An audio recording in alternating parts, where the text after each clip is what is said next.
Hello everyone, and welcome back to Gamesplaning, where I take a look at games and explain them to you to the best of my ability. Now, today we have quite the gem. This is One Finger Death Punch 2.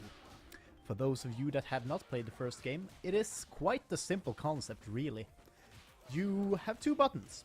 You have your left click and your right click. Left click attacks enemies on the left side, and the right click attacks enemies on the right side. And that is basically it. Now, sounds very boring, does it not? But the people that made this game really thought this through. Like, this is super well designed. Consider, you are only using two buttons to do everything in this game, and look at this gameplay. It looks badass. You feel like a badass as well. You're literally only pushing two buttons, but you feel like a badass.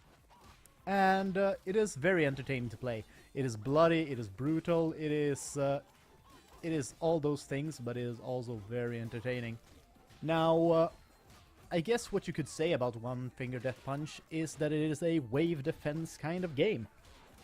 The only thing that happens throughout the game is you have enemies attack you from your left and your right, and you're just supposed to survive through the wave. That is literally the only thing that happens, and yeah, some enemies have a twist to them, like they require 2 hits, some of them require 3 hits even, and some of them jump over you, things like this, dodge your attacks as you hit them, and goes over to your other side, so you have to do like a right, left, right attack to kill them. And then you have these guys that are a pain in the ass, but you know, that's just games in general. But yeah, the game is surprisingly entertaining for being so simple, and how does it do that? Like, I think it's very impressive, considering today you are always expected to have a extreme progression system, all those things. It's supposed to be very in-depth, usually quite the easy learning curve to a point, and then just really hard. But this game is kind of that in a way, but it sounds so simple when you say it. But let's have a look at the skills, because there are some progression in this game. Now, these skills are abilities that can trigger as you kill enemies in the map. A lot of them have similar effects. The horse game is a quite special one, but some of them are not. Like, yes, there is one where you just kill everything on one side, or you kill everything around you. It's just kind of similar, but it's more of a flavor question. Now, this is the world map. There are a lot of levels in this. A lot of levels. Jesus, a lot of levels. But this is kind of a game that needs it. And I actually don't mind it.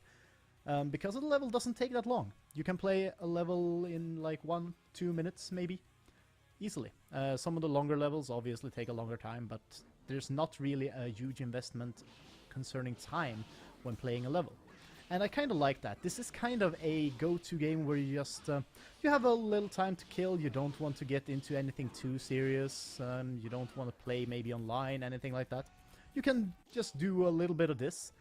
You get to train your reactions, because this game is very heavily focused on reactions. You have to react basically to the enemies that are coming, you have to see what kind of attacks you need to do. The same with these guys, you have to see where and how you are supposed to press to attack them. Things like this. And the game just keeps getting harder, and that's kind of the weird thing. It has a constant curve of difficulty in the way that the better you become, the higher the speed of the game increases. So as you can see up in the left corner, you have your manual speed and your bonus speed. Now these measure the speeds that the enemies will be coming at you, and the speed that they will do their animations, all those things. Basically all things in the game is speed up. But that is the way that they increase the difficulty. You're playing well, yeah, well, you're going to have to be faster then. Just be faster. You know, it isn't that difficult. Just be faster. But I really like that kind of idea, because it is, yet again, very simple. This game is just filled with very simple ideas that has been taken to a really good level, design-wise. And I really like that. Now, obviously, this game is very similar to the first one. You can't really do that much with this concept. Plus, it kind of reminds me of a Flash game in the graphics. But I don't think that's bad, because it is supposed to kind of remind you of a Flash game. I mean, it's stick figures. That's basically shouting Newgrounds, right? For those of you that do not know what Newgrounds is. Have a look. But anyway, I really do enjoy the game. I've been playing it quite a bit. And surprisingly great casual game that is kind of hard anyway, but you don't have to invest an extreme amount of time. I really do like that. Obviously, it is a good game. It is very, very intense at times, but it is also very quick.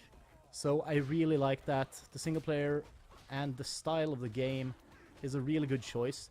I would imagine this could be interesting if they design some sort of multiplayer for it, but kind of maybe a time trial. But that's for later iterations, I guess. I think that's all I have to say about it, actually. But if you liked the video, remember to subscribe and give a like down below. Also comment what kind of videos you would want to see next, and I'll try to get to that as fast as possible. But I have been Udalad, and I will see you guys next time. Goodbye.